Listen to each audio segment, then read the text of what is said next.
this is what we've got going on today. A couple variations of the thing. So here's the first one. We're going to take that band, instead of having to distract laterally there, we're going to go straight forward. So what I'm going to do is I can do a couple things here. One is I can just use this band up in the hip crease to try to pull me back into a good tight position.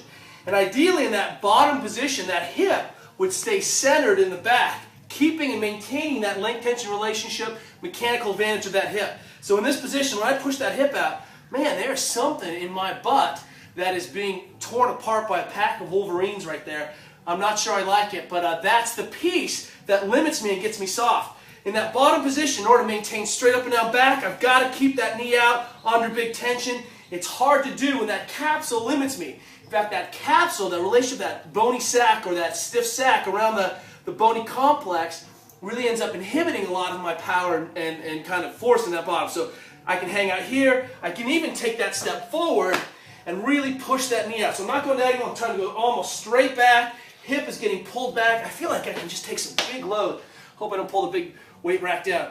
Hang out, and I'm going to go ahead and just oscillate back and forth. Plant the hand, drive that knee out. I can even push back, and as I move through that range of just kind of getting pure hip, it's almost like I'm doing a single deadlift, keeping my back forward, and that hip is getting pulled back the whole time. And if I just did that for, that was probably 30 seconds, a minute, look at the difference in my setup.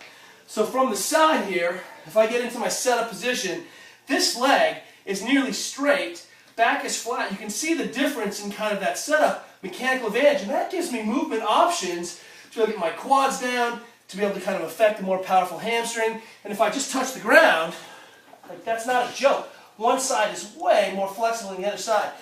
And it's simple an issue of kind of mechanical advantage. So that's homework number one. Toy with that. Homework number two is you warm up for these lifts. Even if you just did some good mornings, place that in the back, rib cage down, and loaded that hip.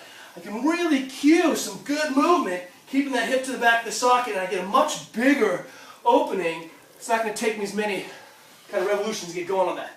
So take a look at that, and if you retest even with the core lift, whoop, versus this side, a little bit stiffer. You can see the difference. Hip crease below the knee, wham. Super, super mobile. I didn't even stretch. I hate stretching. Check this out.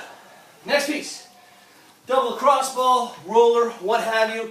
We're going to tack down. Instead of flossing from this side, we're going to tack that piece, and we're going to actively stretch to the other side. So the ball is right at the interface of kind of hamstring butt complex. I'm just going to fold forward into that position. I can really mimic the bottom position of my good morning with legs straight, deadlifting, pulling, and all I'm doing is folding forward, and you're going to feel, because we've taxed that so proximally, it's a much bigger stretch than it is down here. Here I feel it moving down here, but at the top, much loaded earlier. I can even take this and turn it into a box squat, hit some of these tissues. I'm loving the spiky rumble roller here. Again, the same thing, and I can press forward, working on, remember, using this as a neuromuscular cue to eliminate the number of movements. Why, thank you, princess. Number of movements at the back, and just